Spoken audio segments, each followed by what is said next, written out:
प्रभु का धन्यवाद है आज के इस दिन के लिए। आइए परमेश्वर के वचन में से उत्पत्ति 22 अध्याय में से हम अध्ययन करेंगे। आपको याद है पिछले हफ्ते हमने 22 अध्याय में से अध्ययन करना शुरू किया था और एक पद में हमने देखा कि परमेश्वर ने अब्राहम को बुलाया। अब्राहम ने कहा देख मैं यहां हूं। 2 पद में परमेश्वर ने अब्राहम को कहा तू अपने पुत्र को और अपने इकलौते पुत्र इसहाक को जिससे तू प्रेम रखता है संग लेकर मोरिया देश में चला जा और वहां उसको एक पहाड़ के ऊपर जो मैं तुझे बताऊंगा होम बलि करके चढ़ा। अपने पुत्र अपने इकलौते पुत्र को ले उसको लेकर उस पहाड़ पर जा जो मैं तुझे दिखाऊंगा। तो पिछले हफ्ते हमने देखा था पहली बात क्यों परमेश्वर ने कहा कि वो अपने पुत्र और इकलौते पुत्र को ले जाए बलिदान चढ़ाए। तो हमने देखा था कि हमारा परमेश्वर जलन रखने वाला परमेश्वर है और वो चाहता है कि हम सबसे बढ़कर उसको प्रेम दें क्योंकि हम उसकी दुल्हन हैं। हमारी मंगनी उससे हो गई है। पौलुस कहता है तुम्हारी एक पुरुष से मैंने बात लगाई है, उससे हमारी मंगनी हो गई है। वो हमारा दूल्हा है और वो दूल्हा चाहता है कि वो दुल्हन जिसको वो लेने के लिए आ रहा है वो दुल्हन उसको प्रेम करे, सबसे ज्यादा सबसे बढ़कर पहला सा प्रेम उसको करे। तो परमेश्वर जलन रखने वाला परमेश्वर है। हर पति के अंदर पत्नी के अंदर भी जलन होती है। यदि कोई दूसरा पति या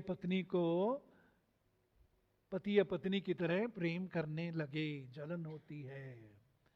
ये जलन परमेश्वर ने हमारे अंदर डाली है और ये जलन उसके अंदर भी है। क्यों? वो हमसे प्रेम करता है और चाहता है हम भी उससे प्रेम करें। परमेश्वर ने जो आशीष बुढ़ापे में उसको दी, परमेश्वर ने जो वायदा पूरा किया, ऐसा प्रतीत होता है कि उस आशीष ने परमेश्वर का स्थान अब्राहम में ले लिया। एक और कारण कि अब्राहम जो है क्यों उसको बलिदान करने के लिए बोला है वो हम इसमें आगे देखेंगे। तो यहां हम देखते हैं 3 पद। अब्राहम सवेरे तड़के उठा। अब्राहम सवेरे तड़के उठा। जब परमेश्वर ने अब्राहम को आज्ञा दी कि वो अपने इकलौते पुत्र को बलिदान चढ़ाने के लिए मोरिया पर्वत पर जाए,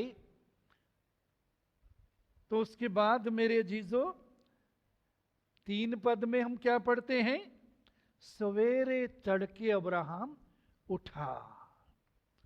सवेरे तड़के अब्राहम उठा। मेरे अजीजों, रात को परमेश्वर ने अब्राहम से बात की होगी तो लिखा है कि तड़के सुबह अब्राहम उठा।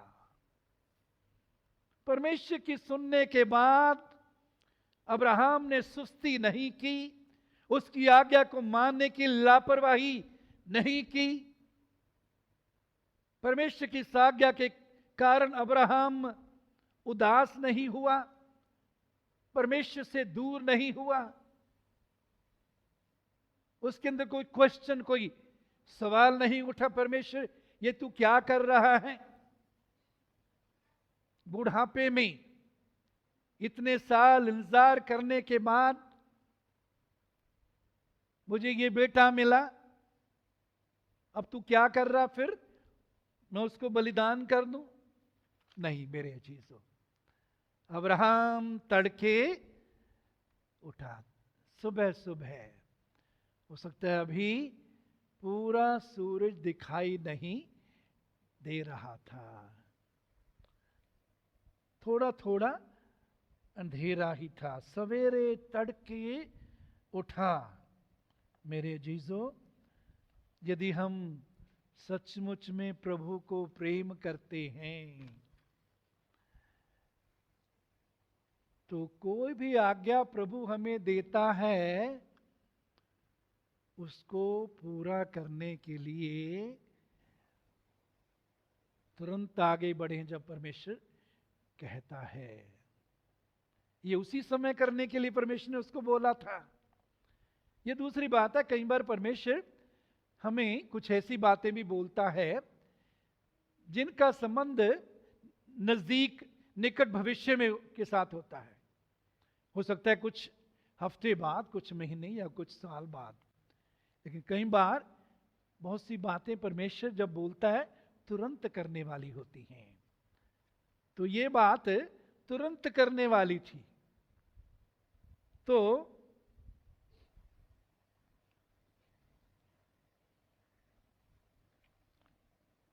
परमेश्वर ने एक तो उसको बोला कि मोरिया देश में जा, वहां मैं तुझको वहां उसको एक पहाड़ के ऊपर जो मैं तुझे बताऊंगा होम बलि करके चढ़ाना। काम करने के लिए बोला, अपने पुत्र, इकलौते पुत्र को बलिदान चढ़ा। यहीं मैदान में आधा किलोमीटर या 1 किलोमीटर दूर जाके नहीं, पहाड़ मैं दिखाऊंगा, पहाड़ पर चढ़कर बलिदान चढ़ा। मैदान में चलकर बलिदान देना आसान होता है, लेकिन पहाड़ पर चढ़ना मेरे अजीजों मुश्किल होता है। बहुत से काम जो परमेश्वर हमें कहता है, आज्ञा देता है, हमारी शारीरिक सोच के अनुसार, हमारी बुद्धि के अनुसार बहुत मुश्किल होते हैं। लेकिन मेरे अजीजों याद रखिए, प्रभु का दास पौलुस कहता है, जो मुझे सामर्थ देता है उसके द्वारा मैं सब कुछ कर सकता हूं। प्रभु जो कुछ भी करने के लिए हमें कहता है, बोलता है, उसको करने की सामर्थ्य भी देता है, उसको करने के लिए अनुग्रह भी देता है।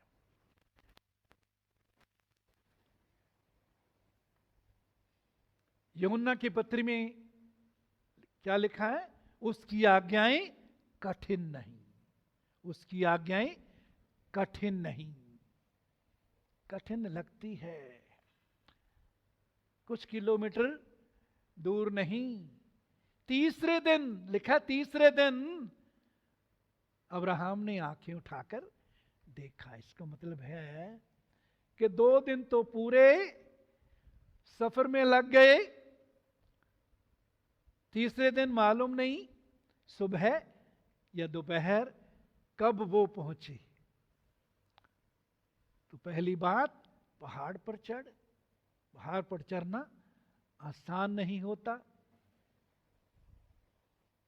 फिर तीसरे दिन वो पहुंचा। मेरे अजीजों, कई बार हम सोचते हैं परमेश्वर ने वो काम करने के लिए बोल दिया जो मैं नहीं कर सकता।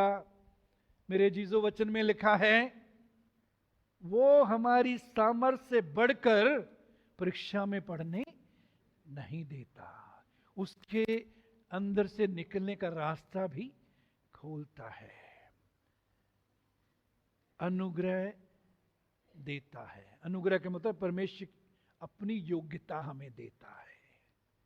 जो काम अपनी योग्यता से हम नहीं कर सकते, वो परमेश्वर की योग्यता से, उसके अनुग्रह से, उसकी शक्ति से कर सकते हैं।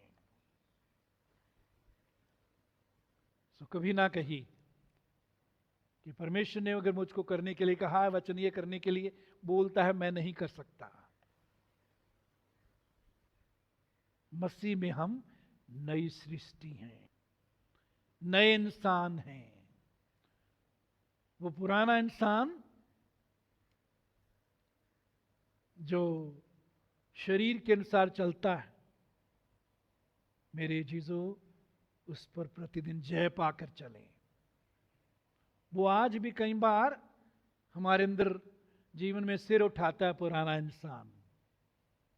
उसके अनुसार हम चलकर वचन को पूरा नहीं कर सकते, परमेश्वर की आज्ञा को, योजना को पूरा नहीं कर सकते मेरे चीजों। उसके लिए क्या करना है? पुराने इंसान को उतारना है। पौलुस कहता है पुरानी इंसानियत को उतार डालो। पुराने इंसान को, पुरानी सोच को, शारीरिक सोच को।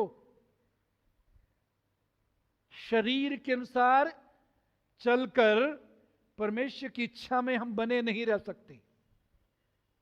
शरीर आत्मा के विरोध में, आत्मा शरीर के विरोध में लालसा करता है, झगड़ा करता है। आप और मैं शरीर पर जय पाकर चलने के लिए बुलाए गए हैं। पौलुस क्या कहता है?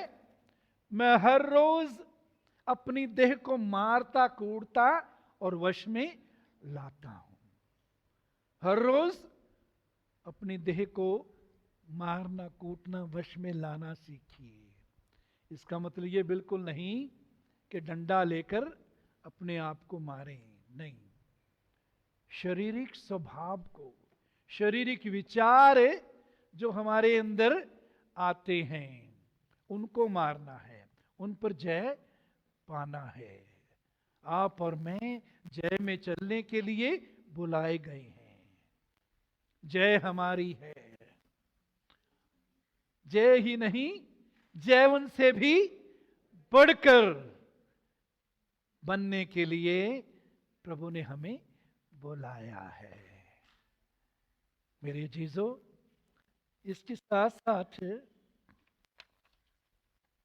एक बात और हम देखते हैं, सवेरे तड़के उठा, ये बात दिखाती है कि अब्राहम सिर्फ परमेश्वर की आज्ञा को मानने वाला ही नहीं था, लेकिन खुशी से मानने वाला था। कैसे आज्ञा मानी जी? खुशी से। कई बार हम परमेश्वर की आज्ञा कुड़कुड़ाहट से मानते हैं। मुझे करना ही पड़ेगा, बाइबल में लिखा है, पास्टर जी ने बोला है, मेरे परिवार के लोग कह रहे हैं कि वचन के अनुसार मुझको करना ही पड़ेगा। मेरे जीजो, सीखें अपने जीवन में परमेश्वर की आज्ञा को आनंद से मानना। तो प्रभु अपने परमेश्वर से अपने सारे मन, अपने सारे प्राण, अपनी सारी बुद्धि और अपनी सारी शक्ति से प्रेम कर। सारे मन, प्राण, बुद्धि, शक्ति से प्रेम करेंगे तो पूरे दिल से और आनंद से उसकी आज्ञा भी मानेंगे, उसके वचन में बने रहेंगे। मेरे चीजों, यूहन्ना 2:7 में हम देखते हैं, उससे पहले जब यीशु ने उस शादी में सेवकों को बोला कि पानी इन मटकों में भर दो, तो वहां लिखा उन्होंने मुंहा मुंह भर दिया। पंजाबी में लिखा नक्को नक भर दिता। Fill them up to the brim, ऊपर तक पानी भर दिया। ये बात क्या दिखाती है कि ये सेवक, ये वॉलंटियर्स खुशी से, आनंद से आज्ञा मानने वाले थे। मेरे जीजो, हम भी आनंद से आज्ञा मानने वाले बने, और जब परमेश्वर कहता है तब ही करने वाले बने। मेरे जीजो, यिर्मयाह 48 अध्याय 10 पद, यिर्मयाह 48:10 में लिखा है, शापित है वो जो यहोवा का काम आलस्य से करता है। बहुत बड़ी चेतावनी है परमेश्वर के लोगों के लिए। शापित है वो जो यहोवा का काम, परमेश्वर का काम आलसी होकर करता है, परमेश्वर की आज्ञा मानने में आलसी है, वो क्या है? श्रापित है। मेरे अजीजों, आप और मैं धन्य बनने के लिए, आशीषित बनने के लिए बुलाए गए हैं, श्रापित नहीं। यीशु मसीह ने हमारे श्राप को अपने ऊपर उठा लिया। क्यों? ताकि हम श्राप से छूटकर हम आशीषों में चलें, हम आशीषित रहें, हम धन्य बने रहें, ब्लेस्ड, मुबारक बने रहें। तो यहोवा की, प्रभु की आज्ञा को मानने में ढिलाई ना करें, सुस्ती ना करें, क्योंकि आलस करना क्या है जी? कोई बताएगा? यहोवा का काम, उसकी आज्ञा में आलस करना क्या है? श्राप है। हम नहीं चाहते और हम नहीं चाहना चाहिए कि हम श्राप में रहें। जब श्राप आता है, हमारे लिए बहुत से द्वार बंद हो जाते हैं, प्रार्थनाओं का उत्तर बंद हो जाता है, हम कंफ्यूजन में रहने लग जाते हैं, कोई रास्ता दिखाई नहीं देता, शांति को, आनंद को भी खो देते हैं। परमेश्वर से जो रिश्ता है, गहरा रिश्ता टूट जाता है। सो मेरे अजीजों, कुलुस्सियों 3 अध्याय 23 पद में क्या लिखा है? जो कुछ तुम करते हो तन मन से करो। जो कुछ तुम करते हो कैसे करो जी? सभी बोलो, कैसे करो? जो कुछ तुम करते हो तन मन से करो, ये समझकर कि मनुष्यों के लिए नहीं परंतु प्रभु के लिए करते हो। जो कुछ प्रभु ने करने के लिए बोला है, जो कुछ प्रभु की इच्छा में हमें करने की जरूरत पड़ती है, चाहे वो काम हमारी नौकरी जो हम करते हैं उसके साथ संबंधित हैं, या घर में जो काम करते हैं, कलीसिया में जो सेवा के लिए काम होते हैं, वो सब काम कैसे करें जी? तन मन से करें। मन भी पूरा उसमें लगाएं, तन भी पूरा उसमें लगाते हुए करें, तन मन से करें, यह समझकर कि हम मनुष्य के लिए नहीं प्रभु के लिए कर रहे हैं।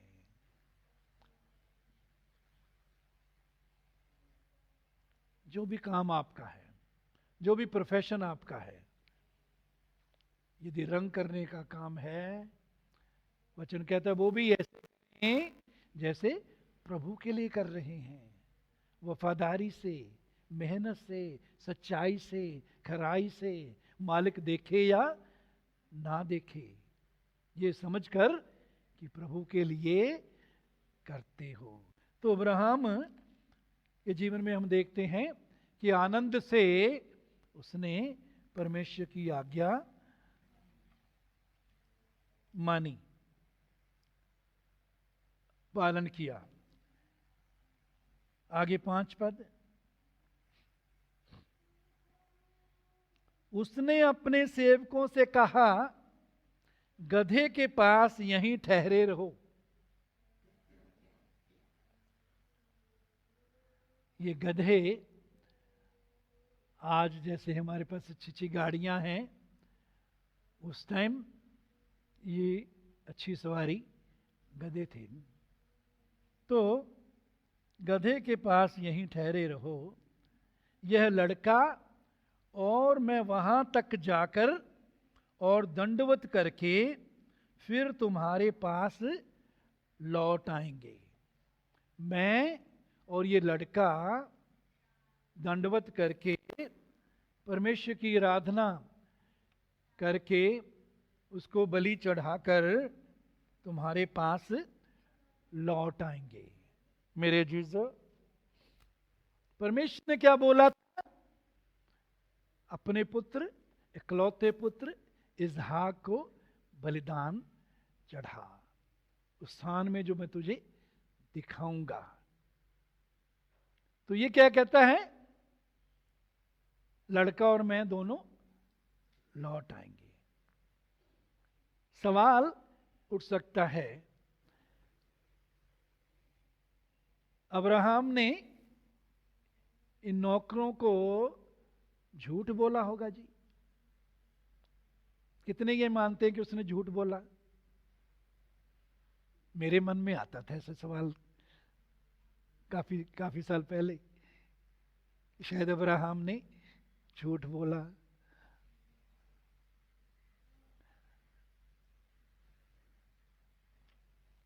नहीं मेरे जीजो, अब्राहम ने झूठ नहीं बोला, बल्कि जो परमेश्वर ने उसको वचन बोला था, उस वचन पर अब्राहम ने विश्वास किया और उस वचन का अंगीकार किया, उस वचन को मुंह से बोला, उसका इकरार किया। मेरे जीजो, इब्रानियों 11 अध्याय 17 पद से 19 पद, इब्रानियों 11 अध्याय 17 पद से 19 पद। विश्वास ही से अब्राहम ने परखे जाने के समय में इसहाक को बलिदान चढ़ाया।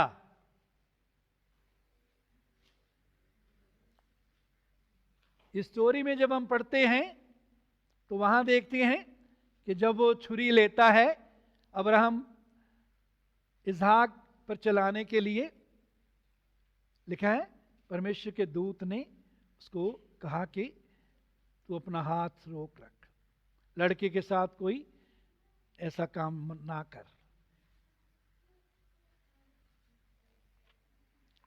वो बाद में बोला, ये बात जब वो पहाड़ पर चला गया और ये दोनों हैं, तब ये बात परमेश्वर ने बोली, लेकिन उससे पहले ये अपने सेवकों को कहता है, लड़का और मैं दोनों वापिस आएंगे। मेरे जीजो, परमेश्वर ने क्या बोला था अब्राहम को?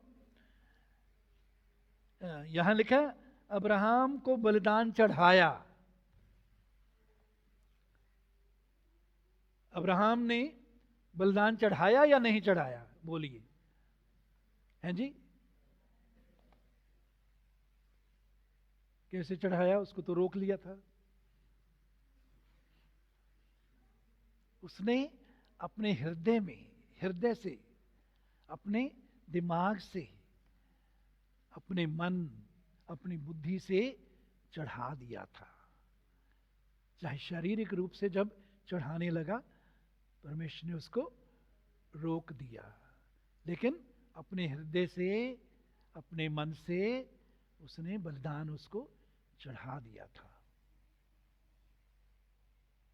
बलिदान चढ़ाया, और जिससे यह कहा गया था, परमेश्वर ने अब्राहम को कहा था, इसहाक से तेरा वंश कहलाएगा। इसहाक के बारे में परमेश्वर ने अब्राहम को क्या बोला था? इसहाक से तेरा वंश कहलाएगा, इसहाक से तेरा वंश कहलाएगा। उसी इसहाक के बारे में परमेश्वर क्या बोलता है? अपने इकलौते पुत्र इसहाक को बलिदान चढ़ा।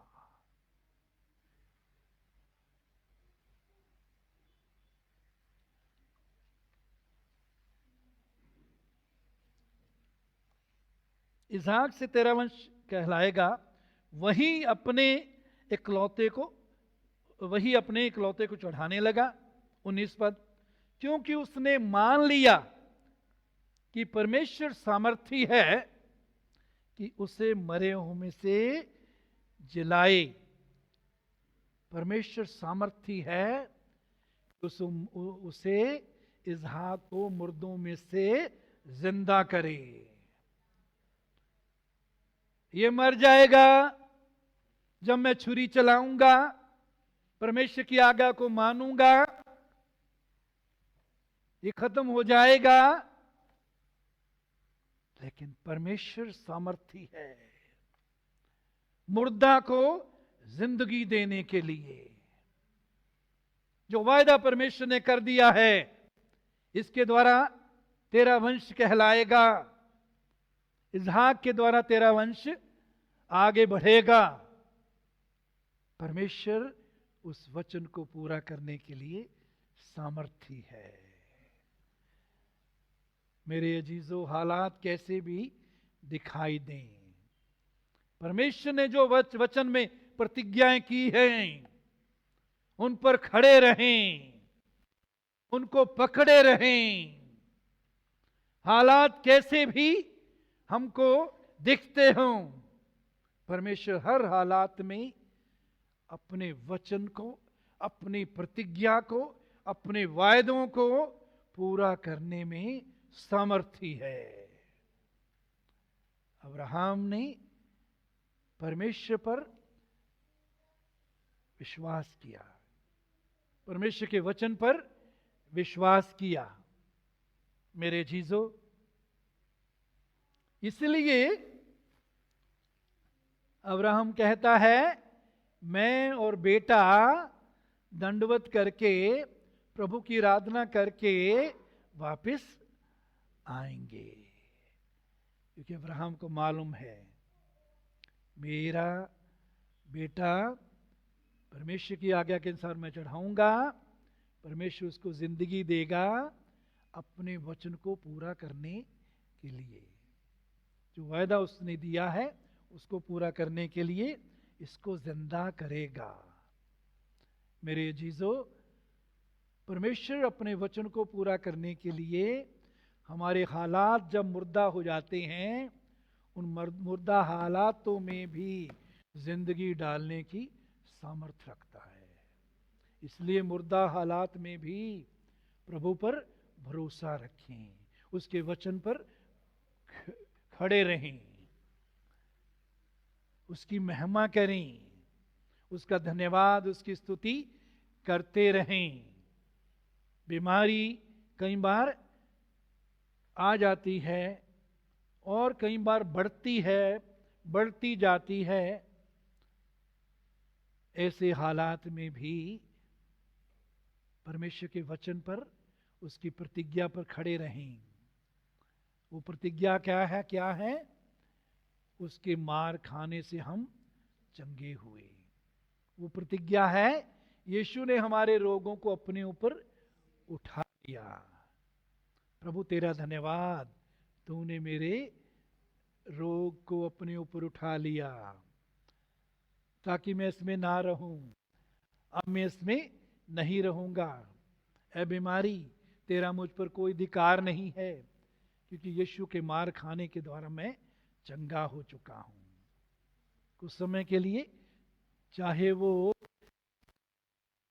हम महसूस नहीं करते, दिखता नहीं है कि वे तुरंत चंगे हो गए, लेकिन वचन में बने रहें, वचन पर खड़े रहें। अब विश्वास आशा की हुई वस्तुओं का निश्चय और अनदेखी वस्तुओं का प्रमाण है। इब्रानियों 11:1। विश्वास किसके साथ शुरू होता है जी? अब के साथ। अब विश्वास, इसका मतलब क्या है? विश्वास का संबंध अब के साथ है। अब विश्वास आशा की हुई वस्तुओं का निश्चय। किन बातों की आशा करनी है? जिन बातों की प्रतिज्ञा परमेश्वर ने हमें वचन में दे दी है। वचन में जो परमेश्वर कहता है ये तुम्हारी हैं, तुम्हें दे दी हैं।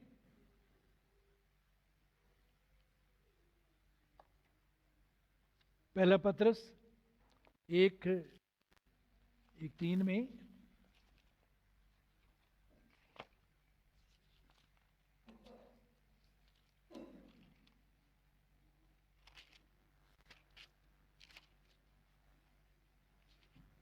दूसरा पत्रस 1:3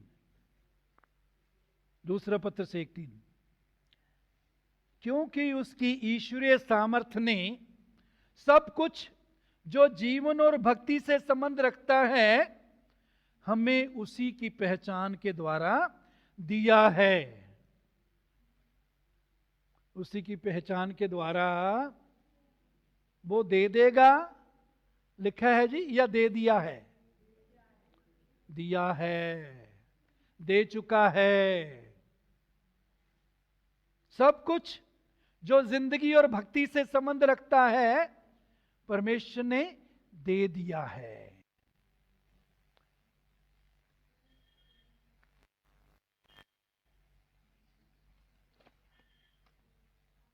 लेकिन जब हम परमेश्वर के वायदों पर, वचन पर विश्वास करते हैं, खड़े रहते हैं, उनका अंगीकार करते हैं, तो वो जो कुछ परमेश्वर ने हमें दे दिया है, जो भी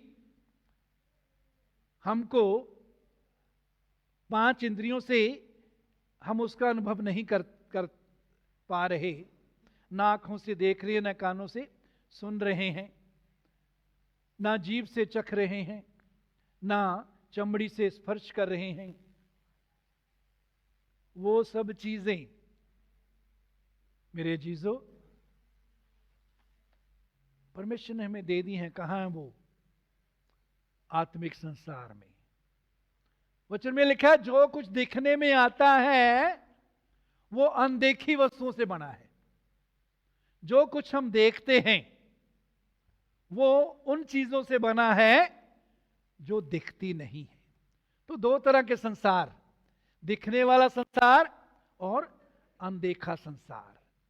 सो सब कुछ जो जीवन और भक्ति से संबंध रखता है परमेश्वर ने हमें जो दे दिया है वो अनदेखे संसार में है। जब हम उस पर विश्वास करते हैं, विश्वास के द्वारा प्रभु का धन्यवाद करते रहते हैं, तो उनको अपने जीवन में हम प्रकट रूप में भी देखते हैं। अब विश्वास आशा की हुई वस्तुओं का निश्चय और अनदेखी वस्तुओं का, आशा की हुई वस्तुओं का निश्चय। इंग्लिश में है now faith is the substance of things hoped for. Substance, ये डायस जो है लकड़ी से बना है, ये फूल प्लास्टिक जैसे सबसे बने। सो विश्वास क्या है? अनदेखी वस्तुएं जो परमेश्वर ने हमें वायदे के द्वारा, वचन के द्वारा दे दी हैं, उनका सब्सटेंस है। सब्सटेंस का मतलब कच्चा माल। विश्वास वो कच्चा माल है जिसके द्वारा वो चीजें हमारे जीवन में हम बनती हुई देखते हैं। आशा की हुई वस्तुओं का निश्चय और अनदेखी वस्तुओं का प्रमाण है। जो चीजें नहीं देखते, जो जिनको नहीं अभी छू सकते, वो प्रमाण है। हमें, हमारे पास है। प्रमाण क्या है? प्रमाण क्या कहता है? ये देखो मेरे पास है, मुझे मिल गया है, परमेश्वर ने मुझे दे दिया है। अनदेखी वस्तुओं का प्रमाण। इस प्रमाण में बने रहें। आशा की हुई वस्तुओं का निश्चय, निश्चय में बने रहें। निश्चय में बने रहें कि हमारा ये हाल भरा हुआ है। विश्वास से परमेश्वर की महिमा करें, धन्यवाद करें। विश्वास से धन्यवाद करें दुगनी कुर्सियों के लिए, दुगनी आत्माओं के लिए। और कोई भी वादा परमेश्वर ने किया है, वचन में लिखा है उसके वायदे हां और आमीन के साथ है। इसका मतलब है परमेश्वर की ओर से उन सब वायदों के लिए हां है, आमीन है। हां है और आमीन है। जो वायदे परमेश्वर ने वचन में हमें दे दिए हैं। मेरे जीजो,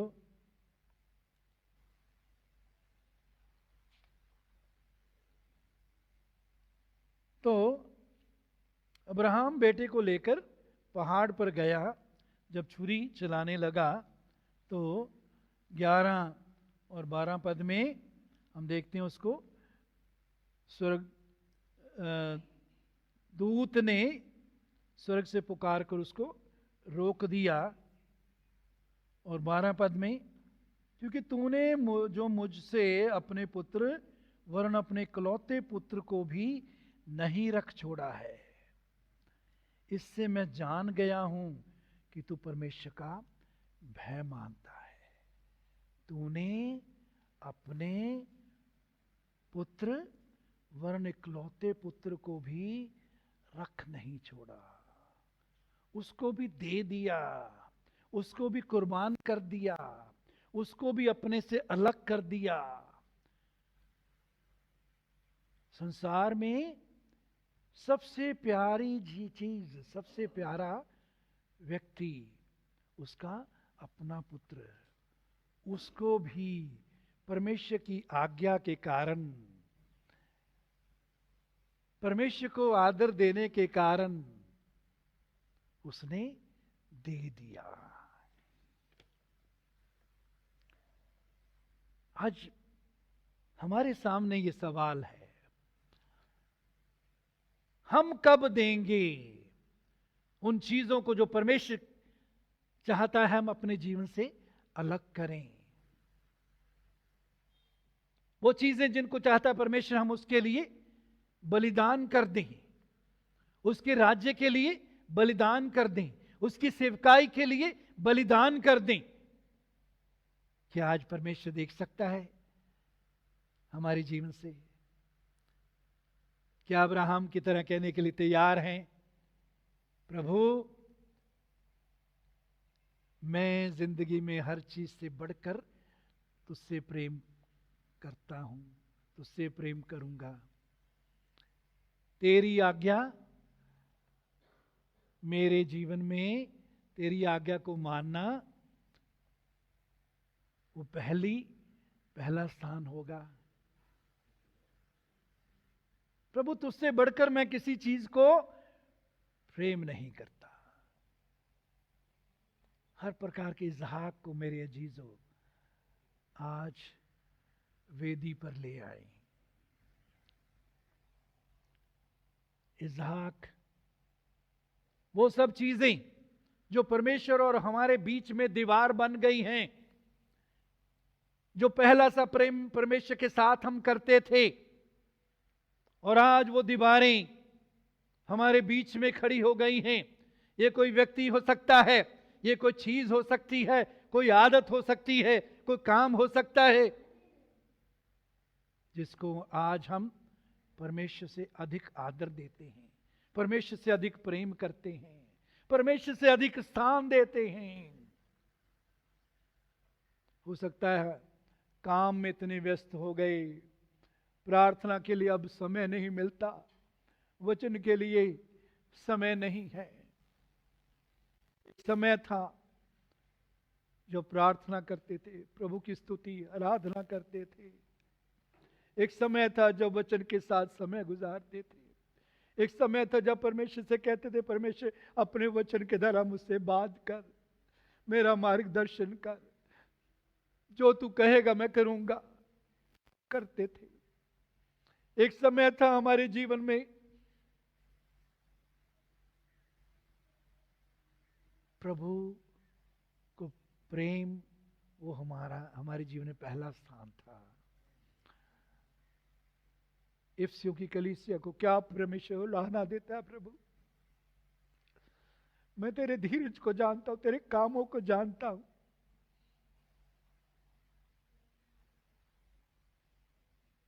तू काम करते करते थका नहीं।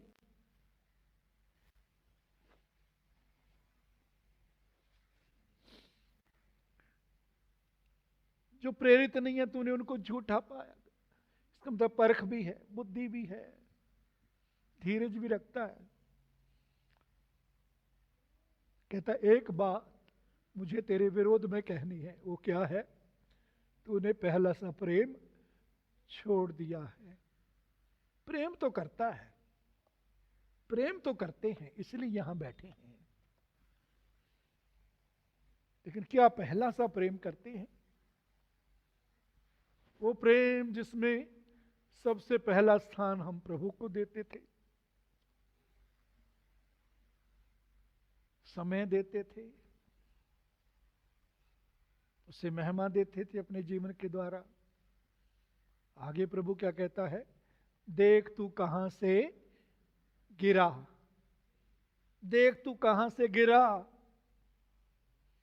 मेरे अजीजों, पहला सा प्रेम छोड़ने को प्रभु गिरना बोलता है।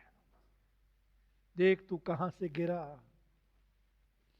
प्रभु नहीं चाहता कि उसके लोग गिरे रहें, वो उठाना चाहता है।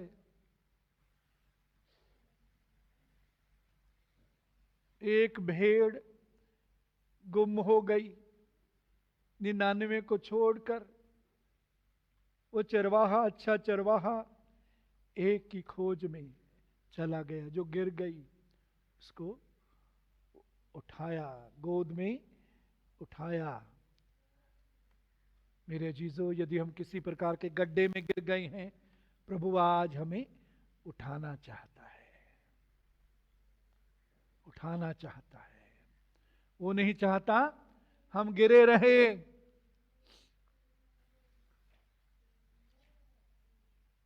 क्या हम फैसला करने के लिए तैयार हैं आज कि प्रभु मैं गिरा नहीं रहना चाहता, मैं नहीं चाहता प्रभु को तेरे मुंह से मैं ये शिकायत सुनूं, ये उलाहना सुनूं। प्रभु मैं बदलना चाहता हूं, प्रभु मैं तेरी ओर से अच्छी बातें सुनना चाहता हूं। हे अच्छे दास,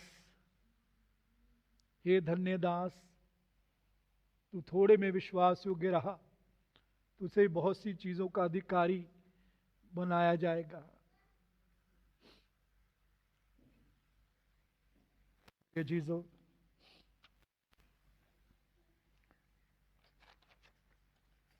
इससे मैं जान गया हूं कि तू परमेश्वर का भय मानता है।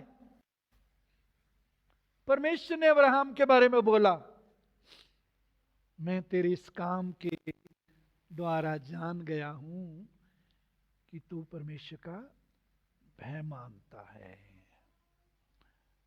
आज क्या हमारे कामों के द्वारा परमेश्वर हमारे लिए गवाही दे सकता है कि हे मेरे बेटे, हे मेरी बेटी, मैं जान गया हूं तू मेरा भय मानता है, मानती है?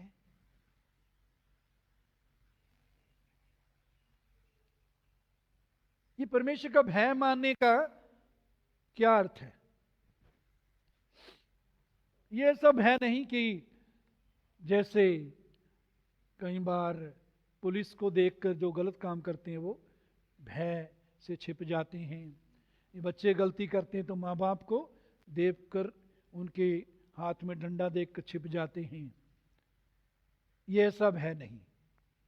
ये सब है जो हमको परमेश्वर से दूर नहीं बल्कि परमेश्वर की और जाने के लिए मजबूर करता है।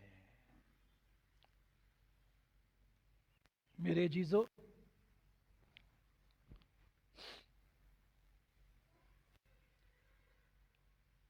उपदेशक 8 अध्याय उसके 12 पद में, 8-12, मुझे डरते हैं और उसको अपने सम्मुख जानकर चलते हैं, उनका भला ही होता है। जो परमेश्वर से डरते हैं और उसको अपने जानकर चलते हैं, उनका क्या होता है जी? भला होता है। सो परमेश्वर के भय में बने रहना, उससे हमारा क्या होगा? भला। शैतान के बहकावे में ना आए, वचन की सच्चाई में बने रहें।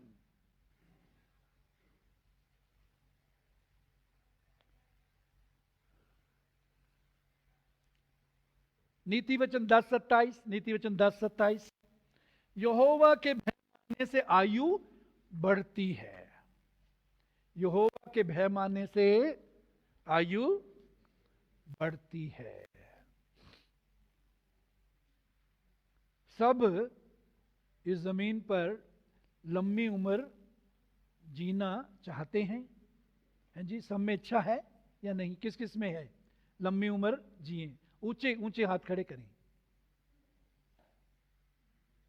कोई है यहां जिसके अंदर नहीं है, जो जल्दी जाना चाहता है यहां से?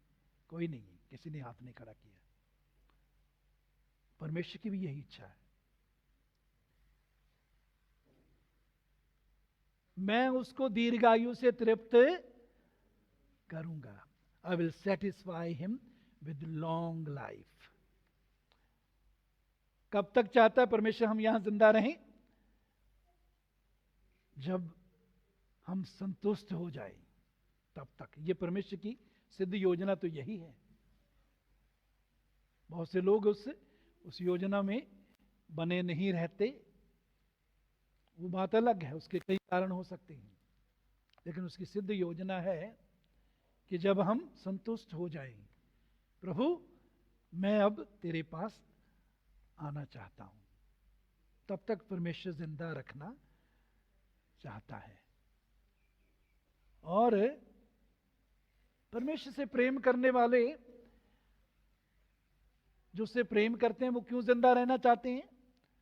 ताकि मेरे जीवन के द्वारा प्रभु तेरी महिमा हो। जब तक मैं रहूं, मैं तेरे राज्य को बढ़ाऊं, दूसरों के लिए आशीष का कारण बनूं, मैं तेरी महिमा करूं। इसलिए मैं यहां जिंदा रहना चाहता हूं। मेरे जीजो, नीति वचन 22:4, नीति वचन 4, नम्रता और यहोवा के भय मानने का फल धन, महिमा और जीवन है। परमेश्वर के भय मानने का फल धन, महिमा और जीवन है। ये धन, महिमा, जीवन के लिए किसी की बाइबल में लिखा है विदेश जाओ जी? ये धन, महिमा और जीवन पाने के लिए हिंदुस्तान से बाहर चले जाओ? किसी की बाइबल में है तो बता दीजिए। नहीं। यहोवा के भय मानने का फल धन, महिमा और जीवन है। मेरे जीजो, तो प्रभु के भय में बने रहें। उसकी आज्ञा जब हम मानते हैं, उसके भय में बने रहते हैं। उसकी भय मानना क्या दिखाता है? उसकी आज्ञा को मानना, उसकी ओर उससे लिपटे रहना, उससे दूर नहीं भागना, उसकी ओर दौड़ना। परमेश्वर का धन्यवाद हो इस वचन के लिए। आइए मेरे अजीजों, हम अपनी अपनी जगह पर खड़े हो जाएं।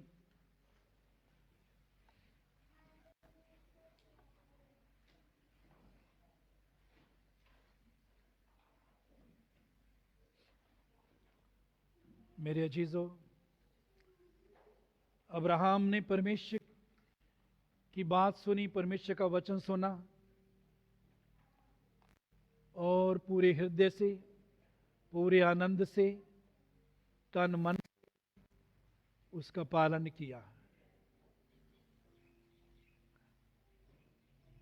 इसहाक जो से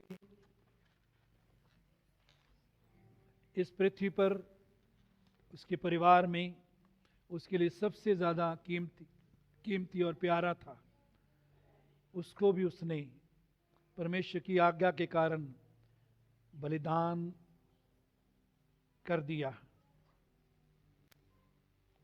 क्योंकि उसने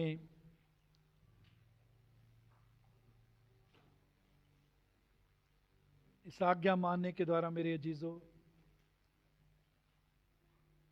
प्रकट किया कि वो परमेश्वर का भय मानता है, परमेश्वर की आज्ञा मानता है, और विश्वास किया कि परमेश्वर ने जो वायदा किया है, परमेश्वर उस वायदे को पूरा करने के लिए सामर्थी है। मेरे अजीजों, यदि आज आपके जीवन में कोई इसहाक है, वो इसहाक कोई भी व्यक्ति हो सकता है, कोई काम हो सकता है, आपका कारोबार हो सकता है, आपके परिवार का कोई मेंबर हो सकता है, कोई भी इसहाक है, कोई भी ऐसी चीज, ऐसा व्यक्ति जिससे आप परमेश्वर से अधिक प्यार करते हैं। ये इसहाक विदेश जाना भी हो सकता है।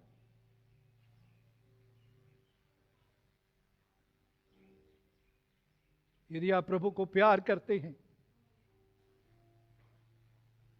यदि आप प्रभु को महिमा देना चाहते हैं, आज उसको प्रभु की वेदी पर ले आए, उसे कहें, प्रभु मैं जीवन में सबसे बढ़कर तुझसे प्रेम करूंगा, तू मेरे जीवन में पहला स्थान है प्रभु। मैं पहले से प्रेम में बना रहना चाहता हूं, उसमें चलना चाहता हूं, उस पहले से प्रेम में बढ़ना चाहता हूं।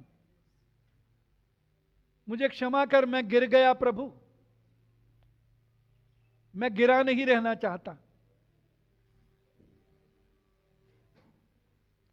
आज मैं अपनी बाहें तेरी ओर फैलाता हूं प्रभु, ताकि मुझे तू उठा, ताकि मैं जीवन में तुझे पहला सा प्रेम करूं, वो प्रेम जिसमें हर बात में मैं तुझे पहल दूं,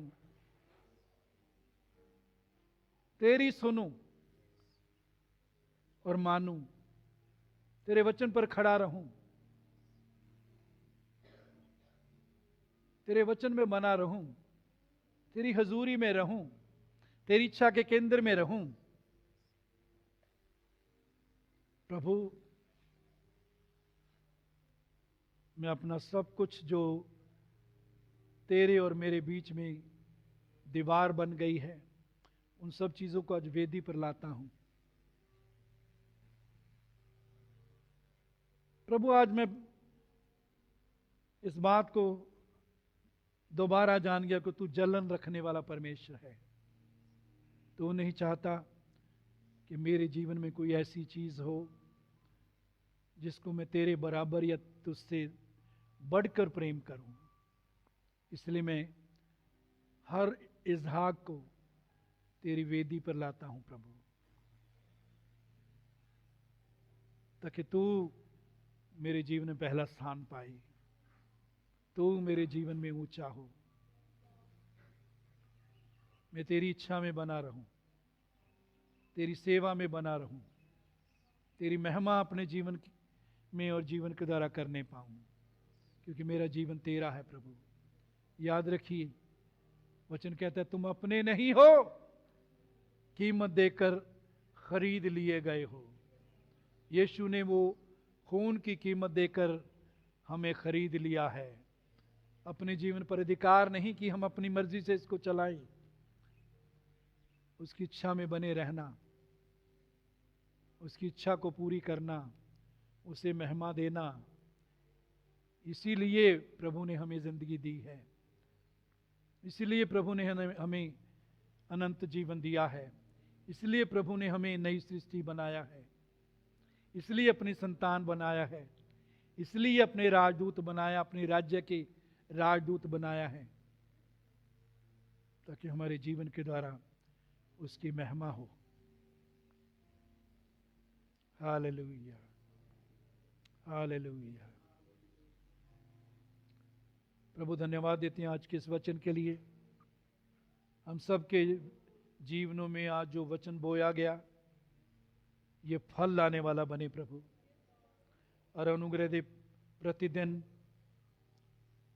हम तेरे उस पहले प्रेम में बने रहें, वो प्रेम जिसमें हम तुझे हर बात में, हर काम में, हर बात के द्वारा पहल दें प्रभु। दुनिया की हर चीज, हर काम से बढ़कर, अपने परिवार से बढ़कर तुझसे मैं प्रेम कर सकूं प्रभु। मुझे तेरे अनुग्रह की जरूरत है। मैं गिर गया, अब खड़ा होकर मैं आगे बढ़ूंगा प्रभु। जीवन भर वफादारी से तेरे पीछे चलूंगा प्रभु। तेरे समर्थी हाथों में इन सब चीजों को सौंपते हैं। ये सब तेरे पुत्र हमारे उद्धार करता यीशु के नाम से मांगते हैं।